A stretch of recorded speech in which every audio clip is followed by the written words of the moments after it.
नमस्कार. मध्यंतरी मी जे स्कूल ऑफ आर्टमध्ये त्यांचं वार्षिक कला प्रदर्शन पाहायला गेलो होतो.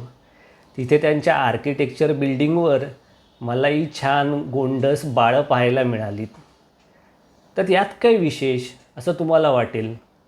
या बाळांना पुट्टी असे म्हणतात. एक असेल तर पुट्टो. आणि ही बाळं फक्त पुरुष म्हणजे मेल असतात. कधीकधी त्यांना पंखसुद्धा असतात. आणि या बाळांना युरोपियन स्थापत्यशास्त्रामध्ये एक विशेष स्थान आहे, कारण निरागसता, प्रेम यांची ती प्रतीके आहेत. चला तर जाणून घेऊया या पुट्टी बाळांबद्दल. युरोपियन स्थापत्यशास्त्राचा इतिहास पाहिला तर इसवी सन 1000 पासून रोमनस शैलीने त्याची सुरुवात होते. मग गॉथिक शैलीची सुरुवात झाली. त्यानंतर रेनिसन्स व मॅनेरिस्ट या शैली आल्या. मग बॅरॉक आली. मग गॉथिक व इतर शैलींमध्ये बदल झालेत आणि गॉथिक रिव्हायवल किंवा निओ गॉथिक तसेच रेनिसन्स रिव्हायवल अशा शैलीत कामे केले गेलीत. त्यानंतर क्लासिकल शैली आल्यात, म्हणजे त्यामध्ये एडवर्डियन, व्हिक्टोरियन, पॅलाडियन असे उपप्रकार आलेत. दक्षिण मुंबईत अशा विविध शैलीतील इमारती पाहायला मिळतात. आता हे जे पुट्टी आहेत ते म्हणजे मूळच्या इरॉस या देवतेवरून आलेली ही कल्पना होती.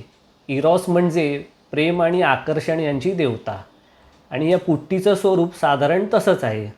रेनिसन्स काळात डोनाटेल्लो या शिल्पकाराने पुट्टीला लोकप्रिय केले. तसेच रॅफेल या चित्रकाराने त्याच्या चित्रांमध्ये पुट्टी रंगवले. मुंबईत तुम्ही हे ऑपेरा हाऊसवर पाहू शकता. टोकावर तिथे पुतळे आहेत आणि खाली त्रिकोणात म्हणजे पेडिमेंटमध्ये खूप सुंदर शिल्प कोरलं आहे. त्यात पुट्टी वेगवेगळी वाद्ये वाजवत आहेत. छत्रपती शिवाजी महाराज टर्मिनसजवळ डॉईश बँकवर ही शिल्प आहेत. त्यानंतर चर्चगेट स्थानकासमोरील पश्चिम रेल्वे मुख्यालयाच्या इमारतीवर सुद्धा पुट्टी दिसतात. त्याशिवाय राणीच्या बागेच्या प्रवेशद्वारावर सुद्धा पुट्टी आहेत. जे महाविद्यालयातील आर्किटेक्चर बिल्डिंगवर पुट्टी आहेतच. या बिल्डिंगवर बॅरॉक शैलीचा प्रभाव जाणवतो.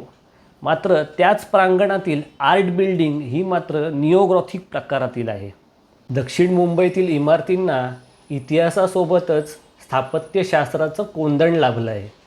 प्रत्येक इमारतीचं एक वेगळं सौंदर्य आहे आणि एक वेगळी स्थापत्यशैली आहे. तुम्ही माझ्यासोबत कधी दक्षिण मुंबईत आलात तर त्याबद्दल मी नक्की सांगेन, कारण तो माझा फार आवडीचा विषय आहे. मात्र तुम्हाला कुठेही हे पुट्टी आढळले तर मला मात्र मेसेज करून सांगा. धन्यवाद.